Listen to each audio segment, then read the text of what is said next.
PV അൻവറിന്റെ നിലപാടുകൾ സഹായിക്കുന്നത് RSSനെ എന്ന് CPIM പോളിറ്റ് ബ്യൂറോ അംഗം ബൃന്ദ കാരാട്ട്.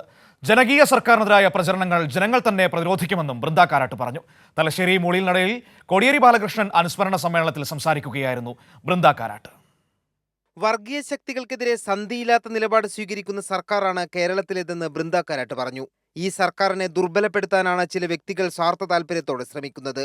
അവർ കേരള മുഖ്യമന്ത്രി പിണറായി വിജയനെതിരെ അസംബന്ധം പ്രചരിപ്പിക്കുന്നു. ഇതുവരെയുള്ള ജീവിതം മുഴുവൻ RSSനെതിരെ പോരാടുന്ന വ്യക്തിയാണ് പിണറായി. ആ പിണറായിക്കെതിരെയാണ് RSS ബന്ധം ആരോപിക്കുന്നത്. ഇത്തരം ദുഷ്പ്രചാരണങ്ങൾ RSSനെ സഹായിക്കാനാണെന്നും ബൃന്ദ കാരാട്ട് പറഞ്ഞു. I heard that somebody who is getting a lot of publicity nowadays has actually made a statement that the Chief Minister, a Politburo member of the CPIM, one of our tallest leaders, Comrade Pinarayi Vijayan, has got a RSS mindset. A man who has spent the better part of his life saving Kerala from the RSS.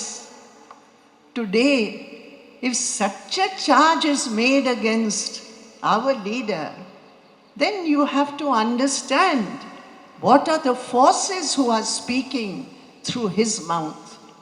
Thalassery മൂളിൽനടയിൽ Kodiyeri Balakrishnan അനുസ്മരണ സമ്മേളനത്തിൽ സംസാരിക്കുകയായിരുന്നു ബൃന്ദ കാരാട്ട്. അനുസ്മരണത്തിന്റെ ഭാഗമായി നടന്ന ചുവപ്പ് volunteer മാർച്ചും പ്രകടനവും കോടിയേരിയെ ചെങ്കടലാക്കി. അനുസ്മരണ പൊതുയോഗത്തിൽ CPIM കണ്ണൂർ ജില്ലാ സെക്രട്ടറി MV ജയരാജൻ, ജില്ലാ സെക്രട്ടേറിയറ്റ് അംഗം M Surendran, Thalassery area secretary CK Rameshan, കോടിയേരിയുടെ പത്നി വിനോദിനി ബാലകൃഷ്ണൻ തുടങ്ങിയവർ പങ്കെടുത്തു. കൈരളി ന്യൂസ്, കണ്ണൂർ.